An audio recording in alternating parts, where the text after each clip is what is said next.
(90년대) 말 멀티플렉스라는 이름으로 모든 게 다 있는 기업형 영화관이 등장했죠. 설 곳 잃은 향토 극장들은 하나둘 문을 닫아야 했고요. 그런데 전남 광주에는 무려 80년 세월을 딱 하나의 영사기를 돌리면서 버텨온 작은 극장이 있습니다. 일제강점기에 문을 연 후 집회의 장소로까지 사용된 시대의 아픔을 품어온 곳인데요. 격변의 시대를 거쳐 최근 새로운 문화공간으로 재탄생한 광주극장, 세상발견 유레카가 찾았습니다. 전국에서 유일무이한 단관극장. 그때 그 시절 수많은 추억의 영화들과 함께한 극장이 있다. 뭔가 그 시대 과거로 돌아와 있는 것 같은 느낌이 굉장히 소중한 공간이어서 오랫도록 좀 남아가지고 잘 유지가 되었으면 좋겠다는 생각도 들어요. 올해로 80살이 된 광주극장을 만나보자.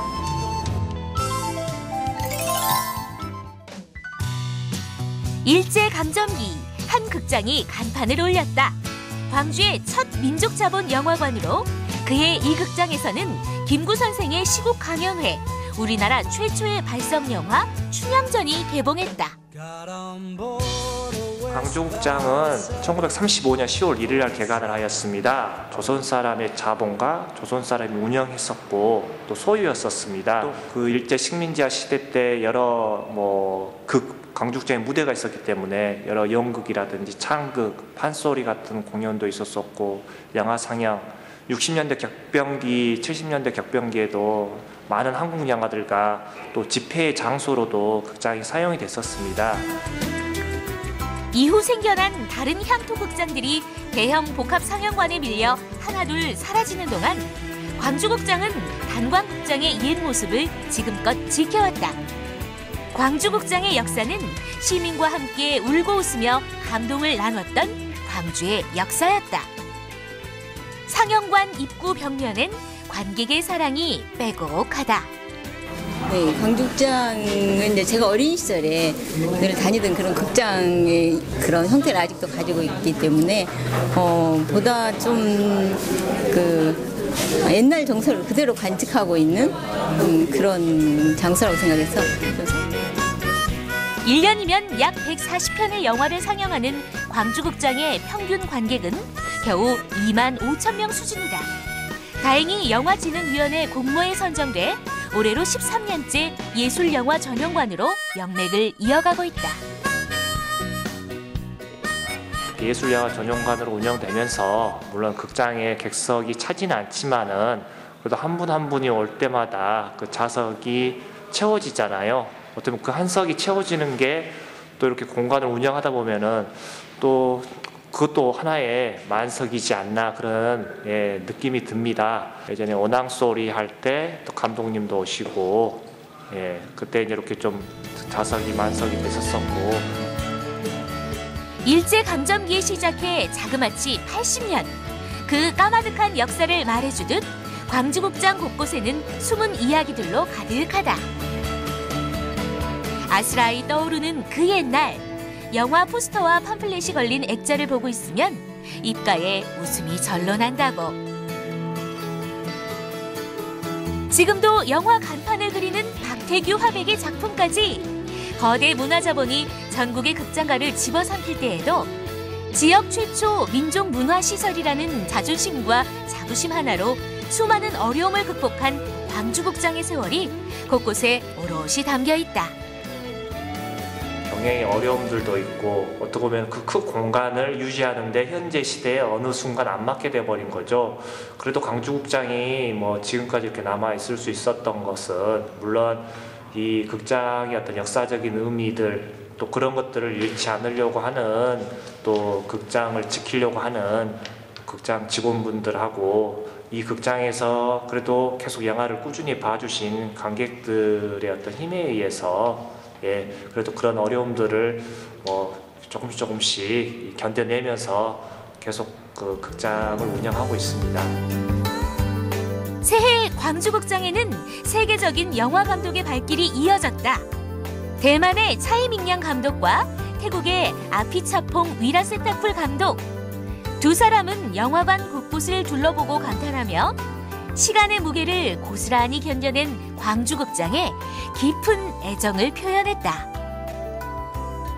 아무래도 올해 이제 아시아 문화 전당이 개관하면서 대만의 차이밍양 감독이 극장을 방문해서 안녕 용문객잔이라는 영화를 상영하고 관객들하고 대화하는 시간을 가졌습니다. 향후 뭐 아시아 예술극장에서 올라가는 여러 가지 공연들을 전당하고도 좀 잘 저희도 협업을 해서 또 새로운 공간과 또 지역에 이렇게 유서 있는 공간에서 뭔가 문화의 향기들이 피어나오면은 좀 더 관객들의 어떤 문화를 바라보는 시각들도 다양해지지 않을까 기대도 하고 있습니다. 지난 1월 21일 광주극장에는 역대 다양성 영화 사상 최고의 흥행 기록을 세운 영화 니마 그 강을 건너지 마오 특별 상영이 있었다. 시민 천여 명과 함께 영화를 관람한 진모영 감독과 한경수 PD는 극장에 애정을 담은 사인을 남겼다. 이뿐만이 아니라 다양한 영화제도 매년 열리고 있다. 지금까지 극장이 있을 수 있었던 게 다 관객들의 힘이기 때문에 사랑과 그분들하고 또 어떻게 이런 좋은 또 80년 해 맞이하는 행사들을 또 꾸려나갈까 한번 이렇게 상의도 해보려고 하고 있고요. 그리고 향후 이게 이제 어떻게 보면은 뭐 또 앞으로 뭐 90년 또 100년 되는 해를 영화를 사랑해 주신 또 광주극장을 사랑해 주신 관객분들과 같이 맞이하고 싶습니다. 이곳은 지난 1967년에 지어진 광주극장의 안집. 과거 극장 주인의 사택으로 쓰이다 20여 년간 방치됐던 것을 새롭게 단장해 문을 열었다. 이 영화의 집은 유휴 공간을 활용해서 지역의 문화 향유 기회를 높이기 위한 사업으로 진행된 사업입니다. 그래서 마침내 리모델링을 마치고 개관식을 거쳤고 그다음에 지금 기획전시를 통해서 광주극장에 관한 이야기를 대중들한테 들려주고자 전시회를 열었습니다. 이곳은 다큐 영상, 소품, 사진, 언론 보도 자료 등 극장의 역사를 한눈에 볼 수 있는 전시장이자 지역의 문화 사랑방 역할을 하게 된다.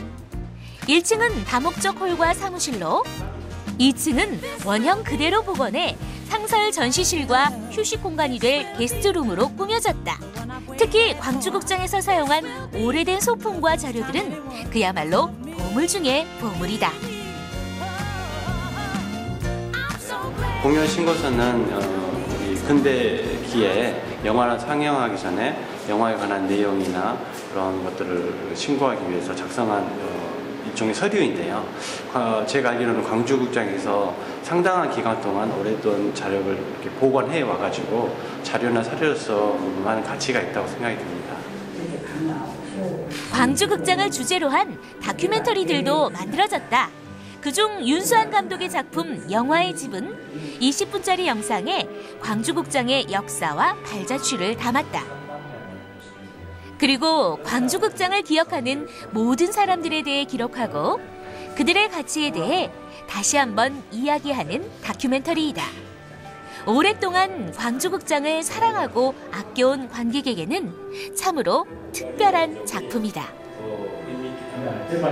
이 영화에서 인터뷰했던 사람들처럼 이 영화 극장이 계속 전속됐으면 하는 바람이고 다른 지역에 없는 특별한 공간이니까 계속 유지되고 계속 건강했으면 하는 바람입니다. 앞으로 영화의 집은 다양한 문화활동이 소통되는 열린 공간으로 운영된다. 그동안 광주극장에서 자체적으로 치러진 영화 감독과의 만남 등이 확대 운영되는 것은 물론이고 시민 누구나 참여할 수 있는 전시회나 기획전 등을 열어 영화 동호회는 물론 지역민과 관객이 교류하는 장으로 이용될 계획이다. 광주극장을 주로 찾았는데 뭔가 동떨어진 느낌이었어요. 뭔가 연결되지 않는 느낌? 그래서 좋아하는 사람이 유일하게 찾을 수 있는 공간이었는데 바로 옆에 영화의 집이 생기면서 뭔가 이어지는 느낌? 더 확장된 느낌이 들어서 더 좋을 것 같습니다. 광주극장을 이용하는 관객들께서 계속 이쪽 공간까지 유입하셔가지고 문화행사나 다양한 문화 활동들을 이용해서 이 지역이 활기가 계속 돌아왔으면 좋겠습니다. 80년의 세월을 간직한 광주극장. 내 인생의 단비 같은 수많은 영화들과 함께한 그곳에서 아스라이 잊혀져가는 그때 그 시절 낭만과 추억을 되새겨보는 건 어떨까?